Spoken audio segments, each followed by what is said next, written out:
In a sense, there's an element of suspicion in a society like that, isn't there? You know, massive surveillance. That's right. And the sense that we are guilty or potentially guilty until proven innocent, and that's because it's assumed that there isn't necessarily an internal moral code, that we will get away with it if we can.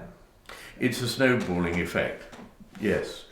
The belief that people won't get it unless it's imposed means that there are more and more imposed algorithms for how one may do anything, and that also weakens the very sense that people might take responsibility themselves. We're taking away responsibility, and responsibility is an interesting word because it means that you respond to something. You're in a kind of two-way reverberative relationship with other people and with society.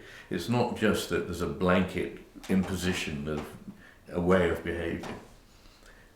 And nowadays I think we are suspicious. People who are not closely enough monitored in their work are thought to be, probably getting away with lots of nefarious practices. And I think people, to an extent, of course, one has to monitor, but it's an evil, and therefore one ought to try and reduce it as much as possible.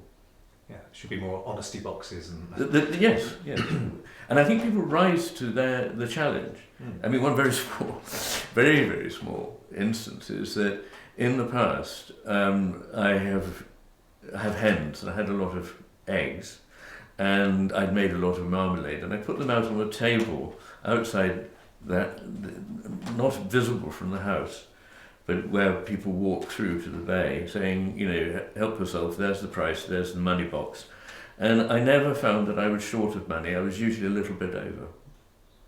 Because people respond to being trusted. Yeah. I mean, of course, there is always the 1 to 2% of the population who are psychopathic and just think, well, I'll take the money box. And you could spot those ones.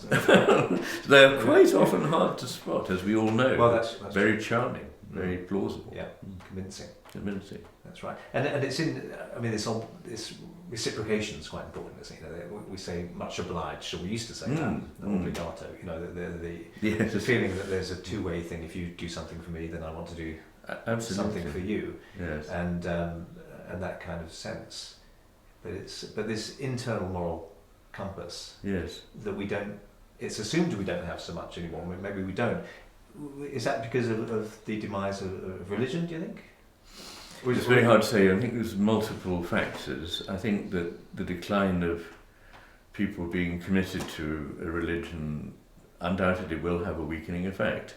But I think also mobility of populations, the greater populations in urban centres, dealing with people that you don't know face to face and you never will meet face to face, has an impact on the degree to which they can be trusted.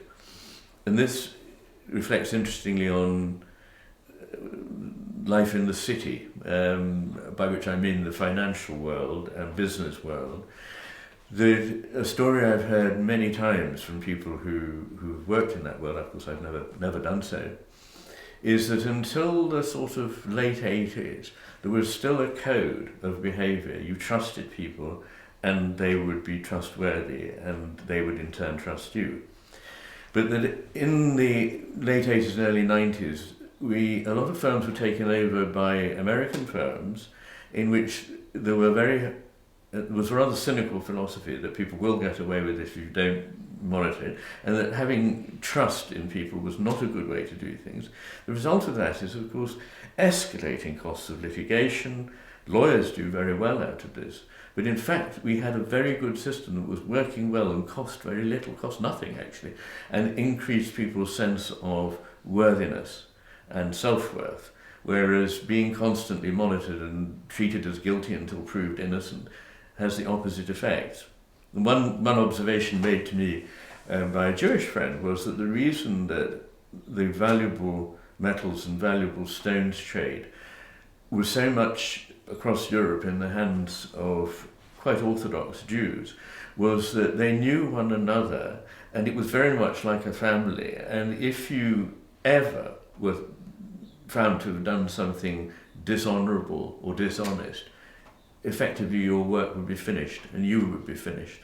And so this meant that they could operate on an absolute certainty of trust without needing enormous overheads of legal protection. And it's a very good way, this is a small image of how a good society works.